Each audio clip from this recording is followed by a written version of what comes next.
Good morning, good afternoon, and good evening, everybody. Thank you for tuning in to another Supatease video. And Enhancement Shaman is still a blast in Shadowlands. Currently trying to finish my Gladiator challenge on it.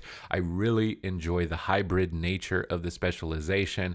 I love the flow of keeping my Flame Shock up, trying to refresh it, trying to work towards resetting my Chain Harvest, as I'm currently running the Skybreaker legendary to get the cooldown reduction. So I am just spamming out Chain Harvest. It's really effective right now because there are a lot of pet classes with Unholy Death Knights, Demonology Warlocks, and Beast Mastery Hunters. So I'm getting tremendous value out of this legendary. I'm more often than not topping the damage meters, sometimes competing for the top of the healing meters in games as well. I really like the utility of the class, trying to be aware of where my healer is, grounding crowd control on them, disrupting the enemy healer with Wind Shear, and trying to find opportunities to find Hex, which is kind of one of the kind of next level strategies for Enhancement Shaman. A lot of focus is on just doing damage, but being able to get through interrupts, pressure enemy healers, and get hexes is going to be a key component to getting through some of the output that a lot of these healers have, especially the Mistweaver Monk that we're about to see in this clip. If we ignore them, they're going to be able to more than easily heal their teammates and never run out of mana. It's going to be up to us on the Enhancement Shaman to prevent them from doing that by going for Hex and Wind Shear and always kind of moving towards them and keeping the pressure on them. So in this video, we're going to be covering Enhancement Shaman and going over my thoughts on how to play it so that you can take this and apply it to your own gameplay to try and get some of these coveted transmogs, mounts, and titles before they're gone, as this is the upcoming end of the season. So right at the start of the game, you want to get your totems down. This is your Earth Elemental, your Healing Stream Totem, and your Wind Shear before the combat has begun. This way you can use your effective globals on damage, which is Flame Shock, Lava Lash to spread the Flame Shock, and Storm Strike to just start generating Maelstrom. I like using Crash Lightning to then buff the next Storm Strike, and we end up getting Anti-Magic Zone almost immediately. I tend not to use my Spirit Wolves early on. I'm going to just lock the enemies down with the Lightning Totem into a Cap Totem and try and kind of keep them away, as we don't want to be attacking into this anti-magic zone at this time. As soon as that defense has faded, we're going to move in and try and get Flame Shock up onto everything that we can and spread it with our Lava Lash as soon as possible. When the Death Knight is disarmed, we want to send Chain Harvest. That way the Death Knight cannot use their Death Strike, and we can just kind of truck in as much damage as possible. We want to be spending Maelstrom as frequently as possible to proc our set bonus, to call in more Spirit Wolves, or have the chance to call in more Spirit Wolves. Here I've moved towards the Mistweaver to Wind Shear them while just pummeling down the Death Knight. It's good to build up Maelstrom, and then when you want to move for an interrupt, you can shoot lightning bolts while you're moving towards the healer for a Wind Shear.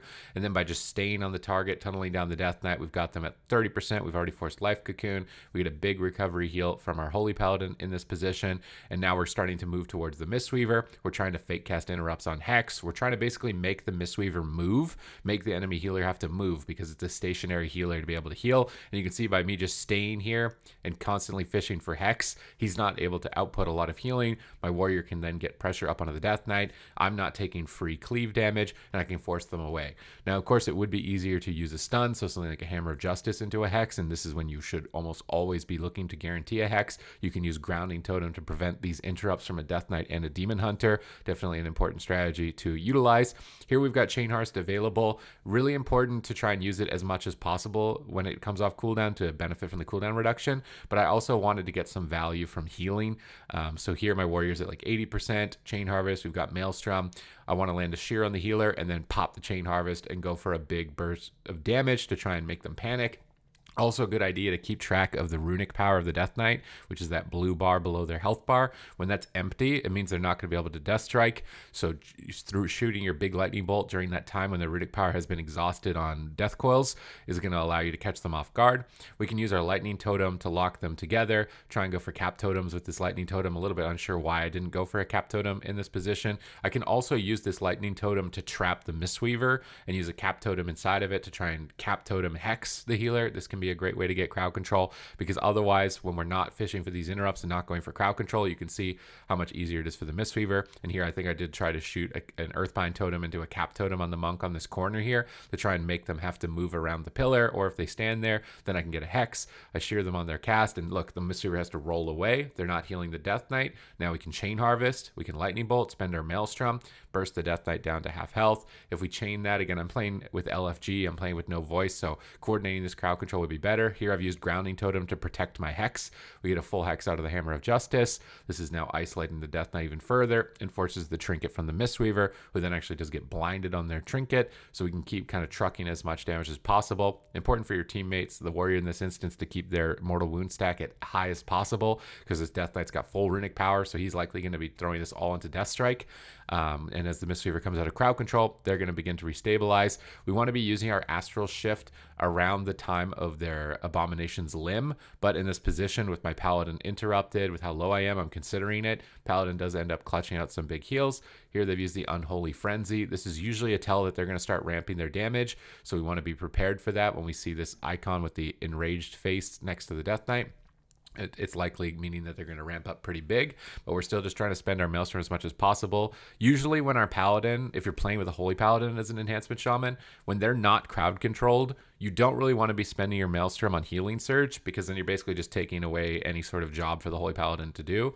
I would recommend using your Maelstrom to heal only when the Paladin is either it's kind of emergency situation or they're crowd controlled. Here I shear the Mistweaver and I'm trying to go for a Hex around the corner, forces an interrupt, forces a Ring of Peace. I've got my Lightning Totem. I could trap the Mistweaver and then try and go for a Hex onto the Mistweaver, so this way they can't roll away from it. They end up using Revival to immune my Hex. Didn't see that in time, should have stopped my cast, but it's these types of crowd control plays that you do want to be going for. Of course, not getting your Hex revivaled, which is something that I just learned with that interaction as I played this match specifically, because if you're not crowd controlling a Mistweaver, you're going to have a really tough time killing your target. Here, they've got an Abomination's Limb. They've got a triple stun, so we're just going to Trinket, Astral Shift. Not going to think about it. That cooldown is the scariest moment in the game. Our cooldowns will line up effectively with it, and we'll be able to assist the Holy Paladin. We are going to use our Maelstrom to heal during Abomination's Limb, because this is one of the main points in the game where we can lose.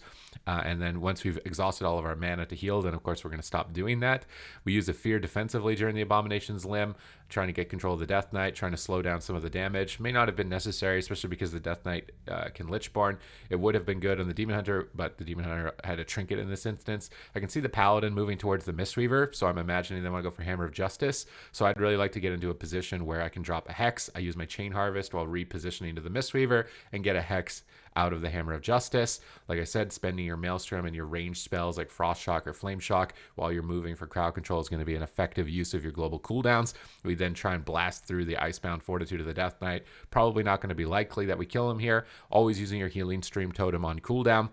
It adds a lot of healing since it got buffed onto the meter that you don't have to think about, so you can spend more Maelstrom on Lightning Bolt. Here I'm moving towards the Mistweaver with my Shear coming off cooldown, trying to just make them panic. The Death Knight's at half health, so I'm standing next to the Mistweaver as if I'm going to go for a kick, forcing them to either move away or have to crowd control me, which in this case, they've used their Paralyze to stop me from being able to wind shear them, and I'm really just trying to pressure them by walking towards them, and this is really effective against Mistweavers. If you're a class with ranged interrupts or a lot of crowd controls, you want to just be pressuring them and letting your partner do a lot of the work. Here we've Earth Shield onto the Warrior. We want to be refreshing that as much as possible. We've been keeping Wind Fury and Lightning Shield up. That's a common mistake for Enhancement Shaman, is to not refresh your Lightning Shield and not have your Wind Fury totem down. You're going to miss out on a lot of Maelstrom generation, which is going to miss out on a lot of Feral Spirits procs, which is going to miss out on a lot of damage overall. But here we've sheared the Mistweaver, we Chain Harvest, and we dunk him for the kill, and we get a Blinding Light onto the Mistweaver after the Wind Shear. Now, of course, if you're in voice with your partners,